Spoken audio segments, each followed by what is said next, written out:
Hi guys, welcome back to the channel. Today I've got the tank review for the brand new independent Era 3 premium light tank, the STRF 9040-56.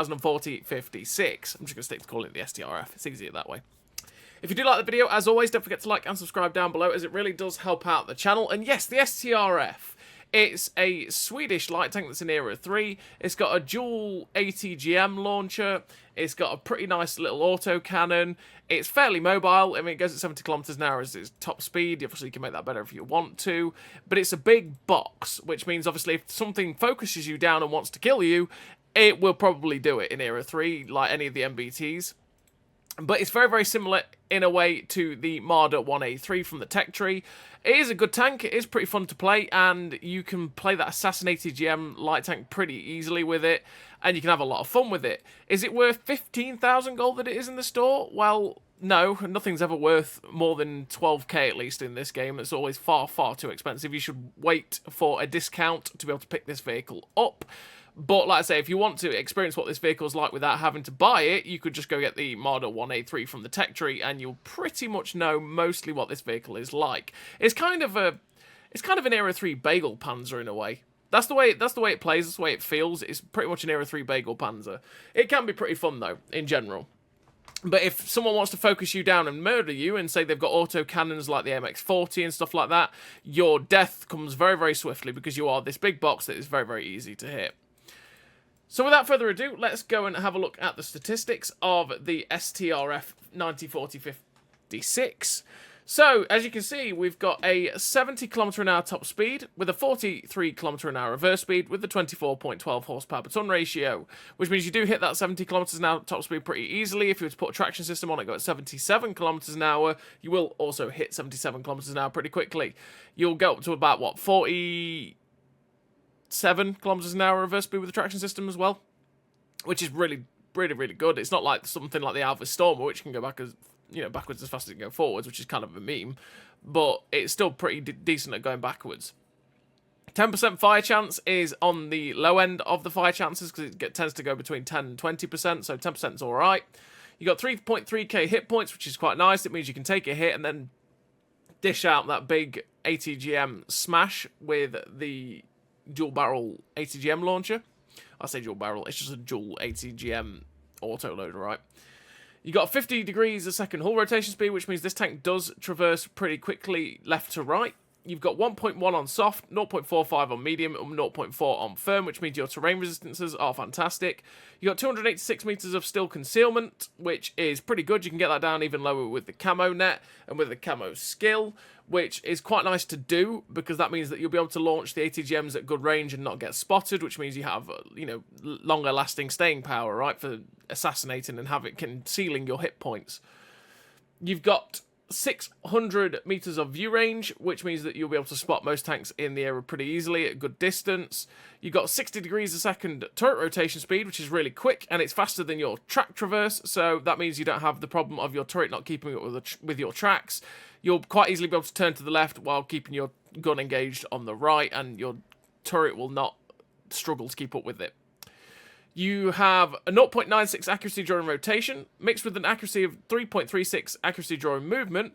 Once you put on the crew skills and the gun stabilizer, this is fantastic and will drop down to a point where the gun doesn't really bloom out that much. You don't have to wait for it to aim too much, and you can run and gun to your heart's content, which is always what you want to be doing in this vehicle. If you stop in this vehicle, it tends to be death, unless you find a good perch somewhere to be launching ATGMs from. You've got 8 degrees of gun depression, which is fantastic. You've got even more with the gun launcher. Does it say that? No, it's kind of like the Bradley in a way, where you've actually got more gun depression on the ATGM launcher than you do on the main cannon. So it's something that you can use to poke over a ridgeline and depress even further. You've got an 11.5 second reload for this 40mm Bofors cannon with a 0.32 accuracy, which is really, really good. 2.1 second aim time, which again is really good. Even at range, this thing's pretty nice and pretty accurate. You've got 0.2 seconds on the intricate reload, which means it really spits the bullets out pretty quickly. You've got 800 ammo capacity, which means you really don't run out of rounds in this tank in terms of your main cannon anyway. You will run out of ATGMs if you have a good game. You've got APFS DS as your standard and HE as your other standard round. You're never going to really fire the HE, you're always going to fire the APFS DS. 4.4k DPM isn't the best, but again, mixed with the ATGM is fantastic. You got 250 pen on this autocannon as well, which means you actually pen so many spots on most of the tanks you're going to face. So yeah, if you get the side and rear of a lot of the tanks, which is where this thing is going to be facing, you will be penning them all day long, which is nice because there's quite a few of the autocannons that are fairly useless right in this era, so this is quite good for this tank. And I say with the gun being fairly accurate, it's pretty nice. You got 1465 meters a second shell velocity on that APF SSDS as well, which means it does fly to target pretty quickly. It's quite nice when you're quite close to something, you're trying to just pummel it like a weasel, and the shell velocity means the shells don't loop, they just hit the target pretty quickly.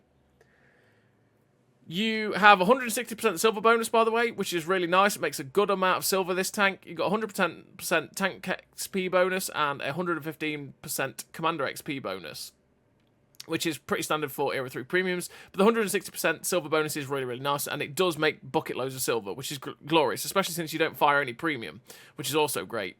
You got a 32-second reload on the ATGMs, which is a little bit long, but you knock it down to about, what, 23 seconds or 24 seconds, something like that. We'll see when we fully equip it, which means that, yeah, you're not waiting too long. You've got a 10-second intra-clip reload on these ATGMs, which means once you fired one, you've got to wait 10 seconds, then you can fire another, and then you reload for that 32 seconds, which, yeah, so it does feel a little bit slow to get these ATGMs out, which is where I say the mod feels a little bit, because the mod is, what, 20-second reload for its one ATGM?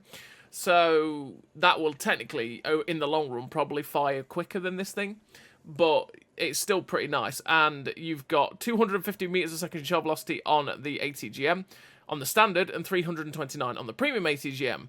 You got 550 penetration on the standard ATGM, and on the premium ATGM it's 650. If I'm honest, the 550 is enough. The extra 100 doesn't really do too much for the ATGMs, so you may as well just fire full standard, and then therefore you'll maximise your credit potential, and you'll make a lot of silver, which is delightful.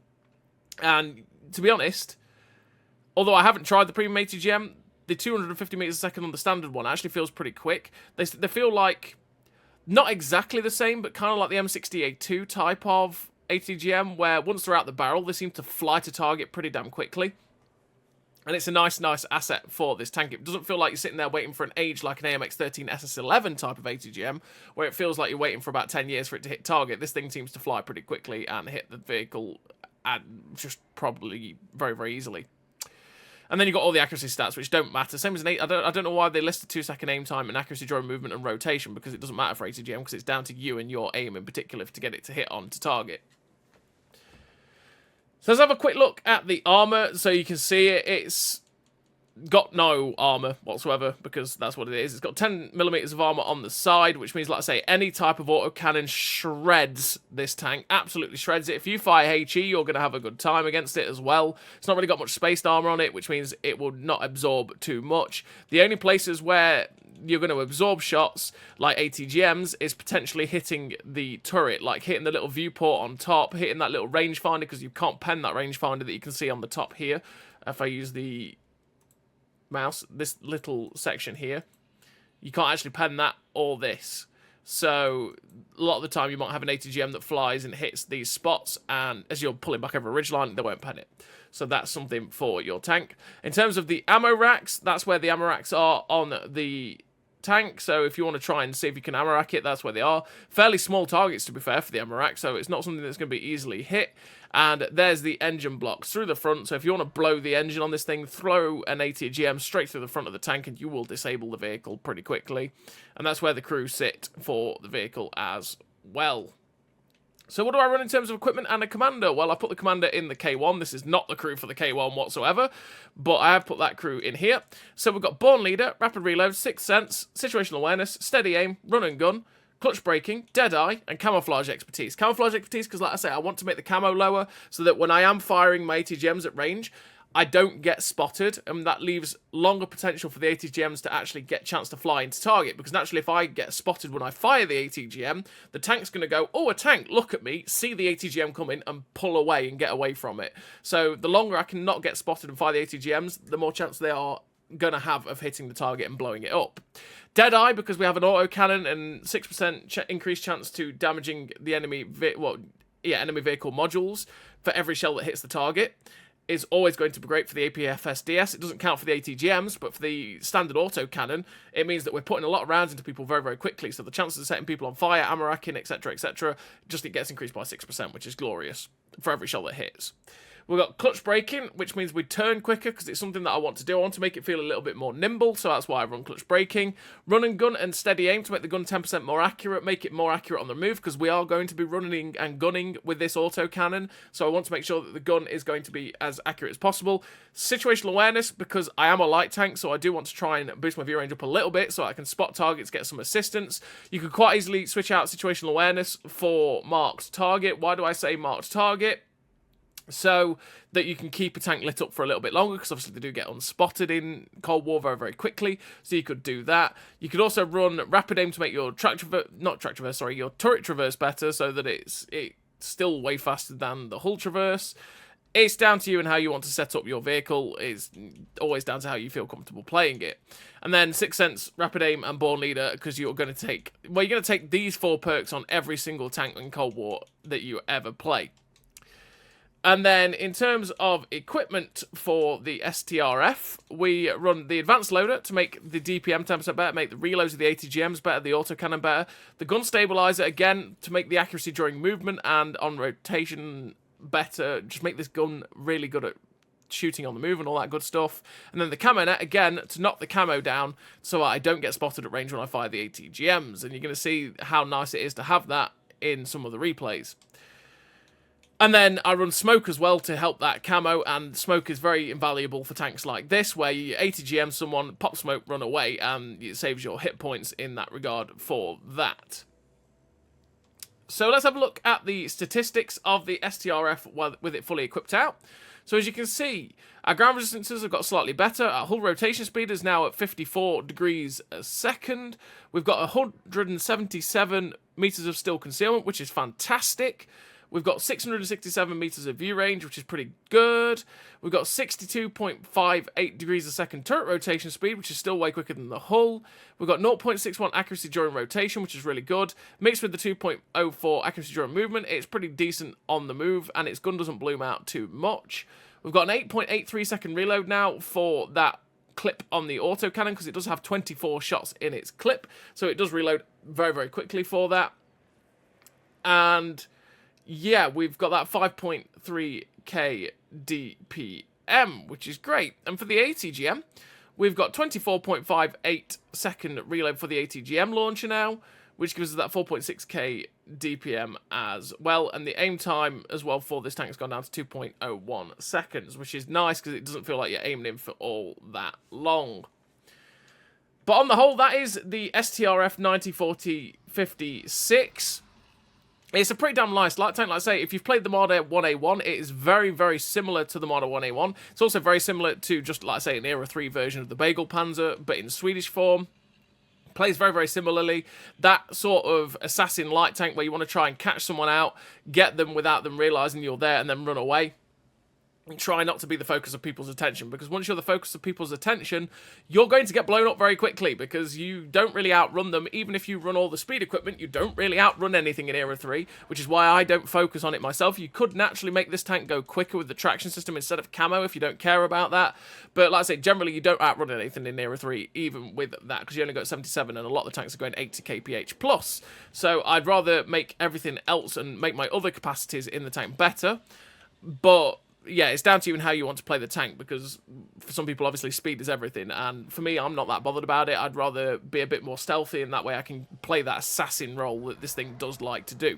And the way you'll see it probably play in the replays as well.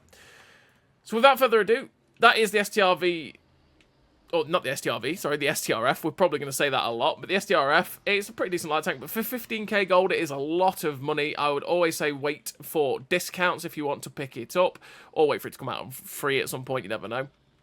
But yeah, wait for it to come out on discount, or just pick up a Armour 1A3 from the tech tree, because that is free to grind, and then you'll get a pretty similar experience, realistically. Or get the Bagel Panzer in Era 2, and you'll get the same experience, but in a better environment for it. So without further ado, everybody, I'm going to send you over to the replays where you can see how this thing handles for yourself. I'll see you in the replays. So here we are in the replays with the STRF 9040. 56 or 904056. Well, whatever. The STRF. We're going to keep calling it the SDRV at some point. You know it's going to slip. It's going to happen.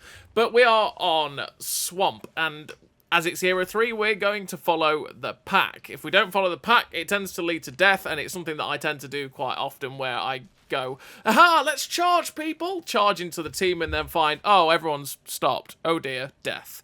And I think that's pretty much how it's going to happen in this game as well. Spoiler! So, we are charging with the team to the JK line, which tends to be what happens on Swamp in Era 3. It's just another Duckler pass in that we all go around like a donut. We charge down the JK up the 1-2. They charge down the AB, down the 9-0. They end up at our cap. We end up at our cap. And it tends to depend on whether the teams decide to cap or not. But actually, this map is actually a little bit smaller and easier to get to the caps than Duckler passes. So you can actually get back quite easy to stop the cap in this map, which is pretty decent. So we've got the first ATGM out onto the Macarva Mark II-B, and I realise, oh, there's a piece cells here. Well, don't mind if I do. We slap an ATGM into the piece cells, and then you can see it is pretty quick to use this autocannon to slap the damage out, and within the first probably 30 seconds of firing, we're already up to 3,000 damage with 685 assistance. There's 2 tanks left on this flank. There's the K1 and the Thumper. The Thumper is running away. He's like, I gotta go. I gotta go. We see the Magak 6B Batash, so we're just going to launch an ATGM at this guy, and yeah, we don't actually get any damage off it. It just blows off the tracks because it hits the underside. We should have just not bothered with shooting the Batash there with the ATGM because I don't think that was ever going to go in. Now there's an AMX-40 who is a danger to this tank because he can shred us with that autocannon, but he's not paying attention, so we put an ATGM straight into the AMX-40 and then kill him with the autocannon. And that's just what this tank is good at. It's good at the drive-bys. We pop smoke to try not to get hit, but sadly we still do. There's now the Thumper that was running away from our team, and he's still being chased by pretty much our whole team. There's an M1 Abrams coming after us, so what we're going to do is hide behind this rock and go, come on M1. Run into my team, my friend. My whole team is here. We're now coming back to ambush it. Launch the ATGM. Only pen it for 352 because we hit the front. But he's now probably realising his fatal error that my whole team is here. And he is gone. We're up to 6.2k damage. There's a Topol up there. So we launched the ATGM at the Topol. They're a bit awkward to pen with ATGMs from the front because I have to hit the really lower side of the lower plate or hit the back end of the side because it's kind of like the Malo in a way where it's got the space armor along the front side of the tracks. So yeah, you really got to be careful where you aim those ATGMs, and that's why that ATGM did absolutely nothing to that Topol. But we're going to ignore the Topol and try and help our team out here and go after this Challenger 2, was it, that's in front of us? We can't see him. There he is. This is the Challenger 2. We launched the ATGM, and sadly from that angle, it doesn't go anywhere near. Now against the Batash, I'm thinking, do I go with this guy with an ATGM? I'm getting shot in the ass, so I'm like, no, okay, you know what? My team should deal with that, and then we'll go after this Challenger 2. This Challenger 2's got a friend, though, in another Batash, so we start auto-locking and auto-cannoning in the back of the Chally 2, and at this point I've realised, oh boy, no one's joined. Oh no. I'm in a bit of a fatal position here. I shouldn't go after this Challenger. I make a mistake. I go right back after this Challenger. I should have carried on going back down the 9 line, but we fail. Drive into a rock. Well, it's not even a rock. It's a dead tank wreck. Launched ATGM at the Chally 2, but sadly, it didn't really do any damage, and we get shut down by them. Oh, it's Magak 7C, sorry, not the Batash. But we get shut down there. I finished with a close defeat, sadly. Another STRF on the enemy team doing a good game there with 13k. The 8.1k damage ourselves. The first class, the Confederate, with 815 base XP. A fairly average game there for the STRF on a defeat, sadly, for it. But we're on to the second game. And the second game, we are here on Fisherman's Bay. It's right in front of my face. I don't know why I struggle with these maps sometimes when it's right in front of your face, you moron. Like, oh, dear. So, we've on Fisherman's Bay, and what I want to do on Fisherman's Bay is try and get to the mid-ridge, see if we can spot anyone that's on the cross towards the town, try and catch out any YOLO light tanks and stuff that do run across the mid-ridge, because they do tend to do that, see if we can ATGM them or auto-cannon them, and obviously, because we've got good camo, they're going to struggle to spot us. They can naturally physically see us, but if most of the time, they will be focusing on tanks like this Weasel that's running around. If he got spotted there, they'll all be looking at him and not me, who's in my big doggy camo in my big tank on the mid-ridge, right? They won't see me, no.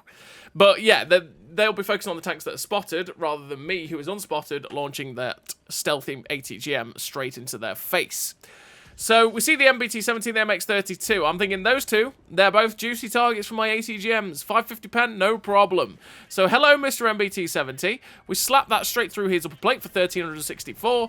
Now we're ramming the autocannon shots straight through that MBT-70, and we're on the reverse. You can see that it's not the quickest, obviously, in reverse, but we do go quickly.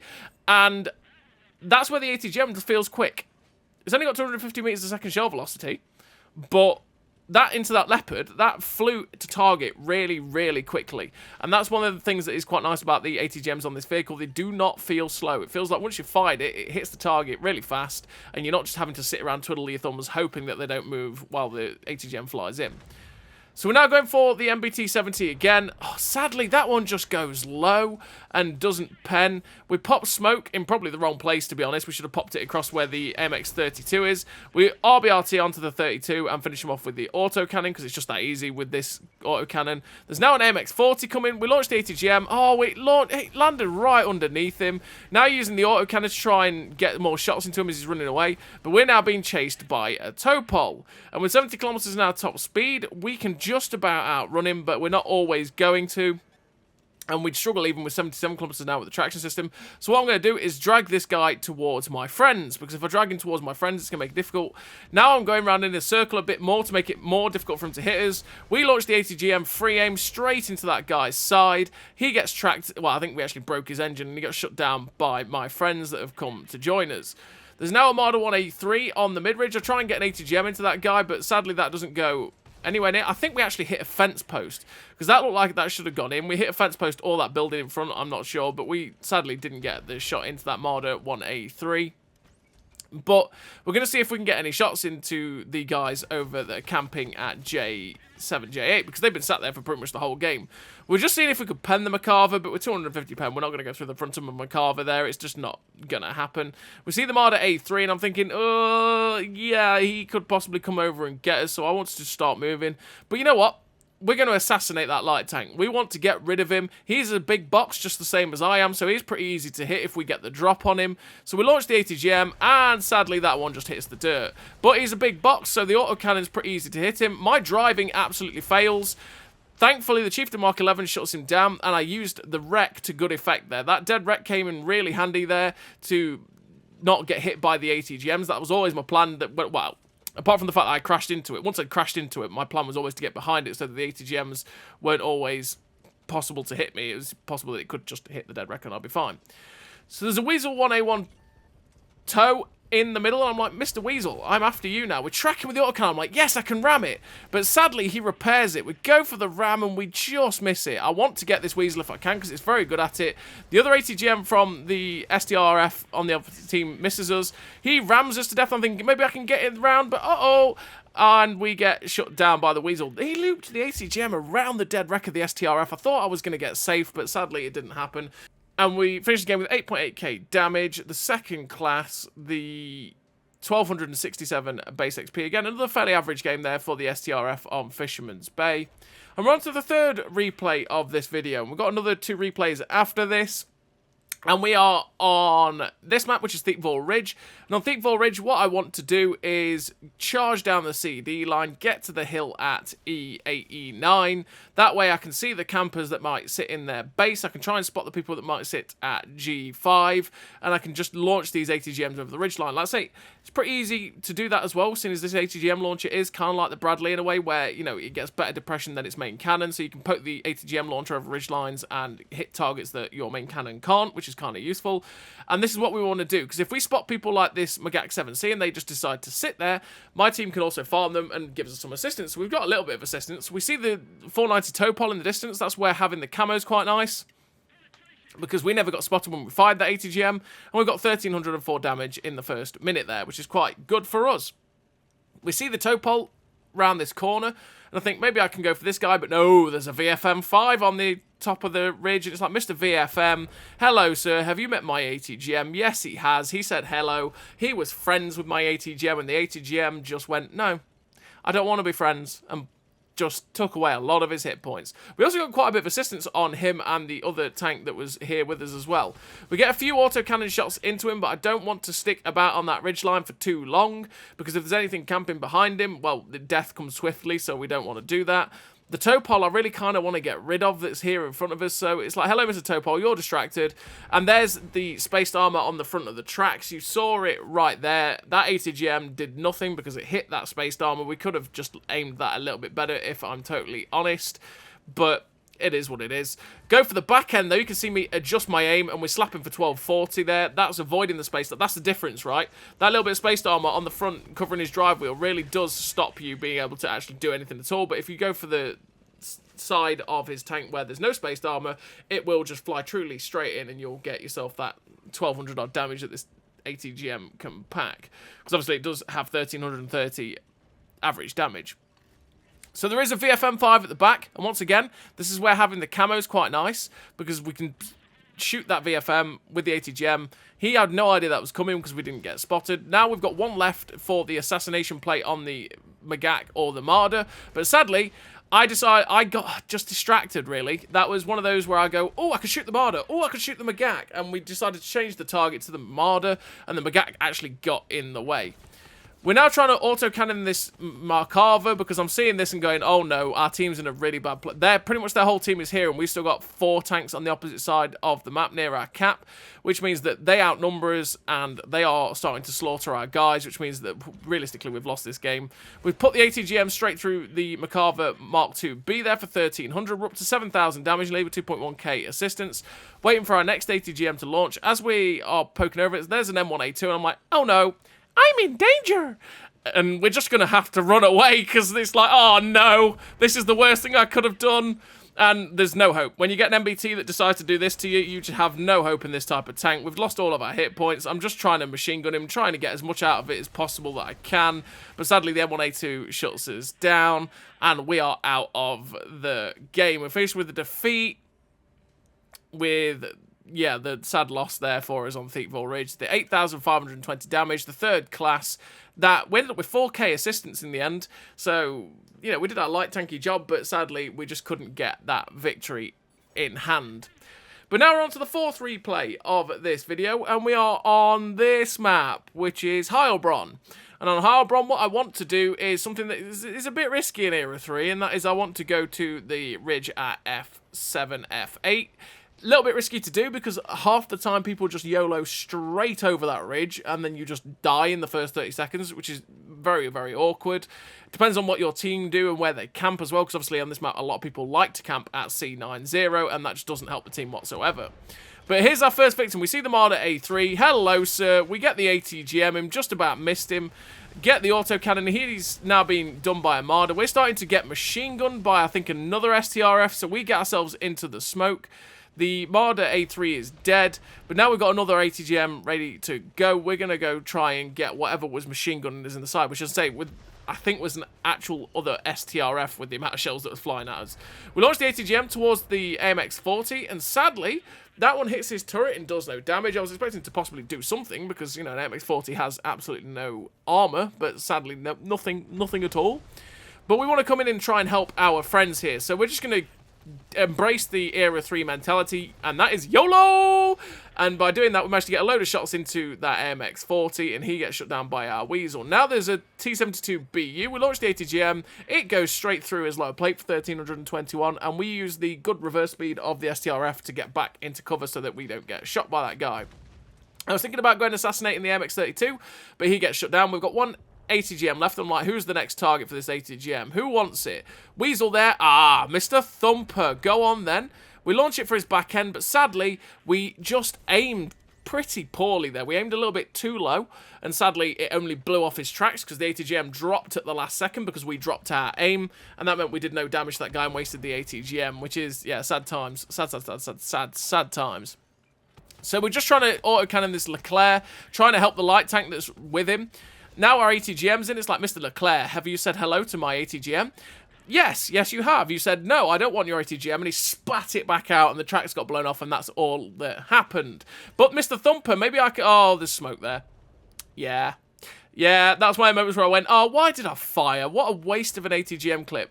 I've not realised the problem, though, and that is we just got pretty damn lucky that that BMP came after us and missed his ATGM, but now we're just going to go, hello, Mr. BMP3. Have you met my new age self? I am a new age light tank. You are a new age light tank. I know you're sitting crying in the corner because you're absolutely poo. Go back to the garage and enjoy crying in the corner, Mr. BMP3, because, well, that tank's just a very, very sad tank. There's a Marder A3 in front of us who has attacked too many tanks with autocannons. We get the ATGM, slap it, 1474, that's a high roll. We'll take that. We're up to 8.2k damage. And once again, we're just trying to keep with the swarm and trying to pick off the targets that are now fairly isolated. Because as it tends to happen in Era 3, it tends to end up being stragglers that get isolated from the team. And when you've got the pack mentality flying off like we have at the minute, it can mean that they get completely isolated and it's fairly easy to get the assassination shots in. So we get the auto cannon shots through that guy. We launched the first ATGM. Sadly, it just misses him because it was fairly poorly aimed. We're trying to just auto-aim the autocannon at this guy. It's not quite working. He's going back up the way he came, which is really not a good idea for him because it slows him down. We hit him with the ATGM. It sets him on fire, and he gets shut down. And we're up to 10.5k damage with 3 kills, 946 assistance. And there's 2 tanks left on the enemy team. There's the M60AX, which is over here, and a Weasel somewhere that we have no idea. So we're just going for the M60AX with the auto cannon. As you can see, his spaced armor's doing quite well to deflect a lot of our shots, but we did manage to track him, so we got a little bit of assistance on that M60AX. And now we're in the game of, where's the Weasel? I am Weasel. Where is he? Where is this guy? We have zero idea because, well, it's a Weasel. He could be anywhere.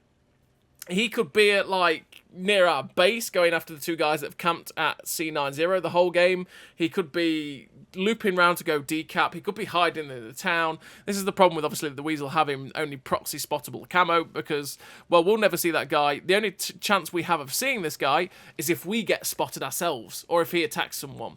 Because if we get spotted ourselves, then we can go, oh, the Weasel's nearby. Where is he? That's why Sixth Sense is kind of handy at times because, especially in Cold War, even though obviously you just play like you're always spotted, but you could say that. But if we're against a Weasel, naturally we can be running around chasing after him. We'd never know if he had us in his crosshairs until the last second, which would be a bad time because he'd be ambushing us. But if we get spotted and we know we're spotted, we go, oh, we're spotted. That means he's somewhere around here, and we know we're in the right vicinity, essentially. So that Weasel is spotted. He has gone after the cap, and one of our the light tank was capping, has also left the cap to go chase the Weasel. So what we're going to do is try and see if we can get there to get the kill, get some extra damage. It'd be lovely if we could do that, and it would be, well, it's always great to get a kill on a Weasel, right? Get rid of the little pests. And hello, Mr. Weasel, pest control at your service. Good night, sir. Get out of my game. And we finished the game with 4 kills, the 10,879 damage, the victory, 1,434 base XP, for the 1,157 assistance. The first class, the Confederate, the high caliber, with, yeah, that 1,434 base XP. A really nice game there for the STRF 9,040-56.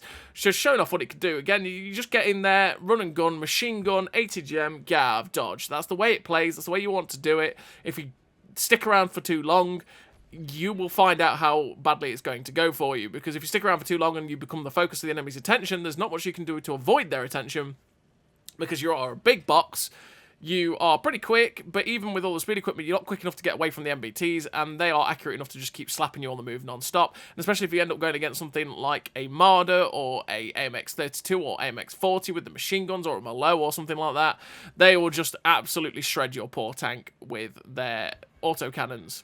So we're on the 5th and final replay of this video, and we are on Nomini Nom. And on Nomini Nom, we got the spawn that I'm not a big fan of getting, because it's a little bit awkward to fight at times. And we've managed to launch the first ATGM of the game, and it failed spectacularly, because that guy was fully on the move and running away from where we were possibly going to hit him. We're just trying to look for the next target, so we launched the ATGM towards that MX-40, and sadly the ATGM just hits the rock and doesn't fly true. And we're just going to have to wait. We are going to play that ATGM assassin role.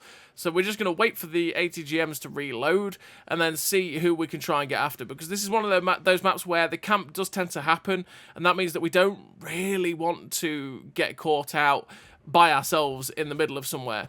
So I'm thinking about launching the ATGM towards that Marder, but he was moving too much, and the margin for error there for that ATGM was too high, and I decided, nope, not doing that. We end up finding the Topol in the distance. We launched the ATGM, and again, it's nice to have the camo because that guy didn't spot us. He pulled back just before the ATGM actually got there, though, sadly, and that meant we missed. But he's come back up, and it's like, well, sir, okay then. We aim for the lower section of his lower plate. It flies true, and we do 1,256 damage, which is good, and we're back waiting for our ATGMs to load up in this vehicle. And it's just a case of waiting it out, pretty much. The VFM in the distance is running towards our team. I'm not sure what that VFM is doing. He clearly just wants to get out of this game. There's another Topol aiming for that back end yet again. It flies true, tracks and pens that guy for another 1,300. We've got another one left though, and it's like, oh, who wants it? Oh, Mr. VFM, you come in. All right, okay, well, let me launch this ATGM towards you then. It flies true straight into the VFM. That was quite a satisfying ATGM, to be fair, at that guy on the move, and put him down to half health. We're up to 4,000 damage and 480 blocks. We actually blocked some damage. Ooh, Mr. Light Tank. Okay, don't mind if you do. The Topol in the distance is not really paying attention to us, but I really want to get rid of this VFM if I can. He does get a shot into us on the move because, yeah, accuracy in this area is very, very good. We're just about... The delay there was terrible. I was about to launch the ATGM at him, but then he blew up, and yet I still fired the ATGM anyway because I suck, and it's the way it is. The Topol there got tracked in the open with his ass hanging in the breeze, and we went, don't mind if I do. And the ATGM flew straight into the back end of that Topol, shutting him down. We're up to 5.5k damage with a kill. M60AX is YOLOing again. He's watched what his VFM did and went, that's a good idea. I'm going to do exactly what that VFM did, and it's going to go better than the first guy did it, right? Oh, I'm not sure that's going to work, Mr. M60AX. So we're going to go get this guy, essentially. But the K1 gets spotted. So, okay. ATGM out, 825 damage on the K1, securing our second kill of the game. Because, well, we take 3 damage. And we're going to go in after this M60AX with an ATGM if we can. He's currently getting blasted though. It's like, hello, Mr. M60AX. And just before we get there, the Weasel Toe shuts him down, which is sad times for us. We launch the ATGM towards the light tank. It doesn't, well, the light tank gets blown up before the ATGM gets there, but we managed to put the ATGM towards the Malo, and, well, the ATGM is going to do absolutely nothing to a Malo, sadly, from the front, because we just can't pen that guy, and it didn't do any damage. We're up to 6,300 damage. The next target, it's like, hello, Mr. Marder. You are my German brethren. I'm here to shut you down. We launched the ATGM, and oh, it did no damage. That looked like it hit. Thanks, game. There's a Weasel 181 toe up there. It's like, okay, well, you know what? We're just going to launch this at the Marder 183. And, well, fair's fair, right? RNG is... it giveth and it taketh. We hit the Marder with an ATGM to start, did no damage, so we got lucky. We got hit by his ATGM, and it did no damage, so we got lucky. We take that RNG because, well, it screwed us in the first place, and then it screwed him in the second. We're now going after the Weasel because it's always good to get rid of the Weasel if you can. We hit him with a few shots there from the autocannon, but we're going to change our attention to the K1, slap the ATGM in and shut him down.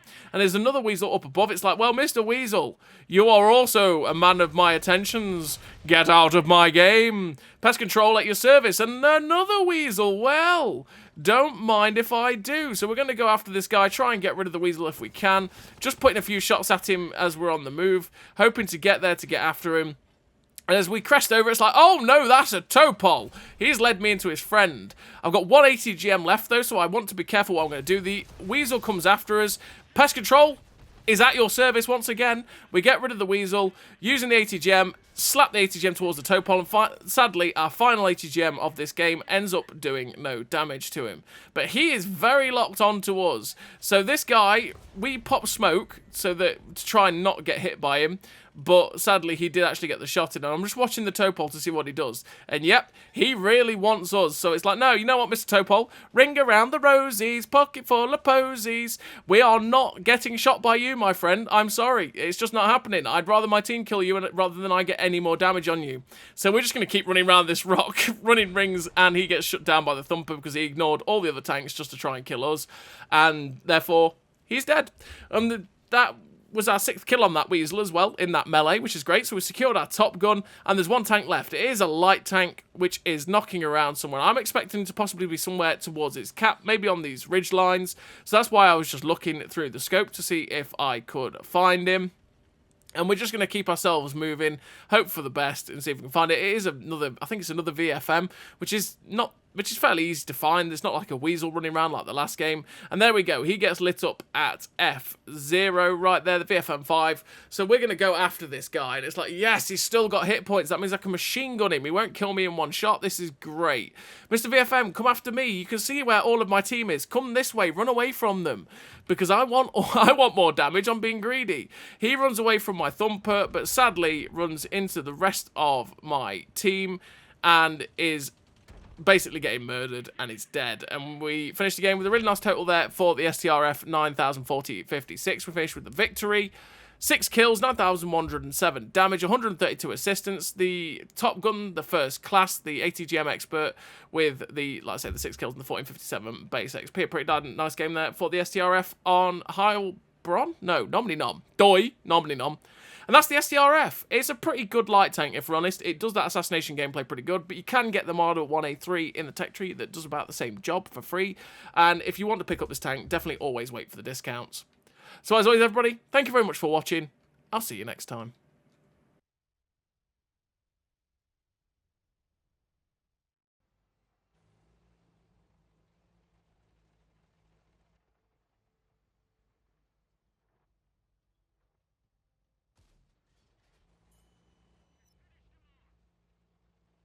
Great success!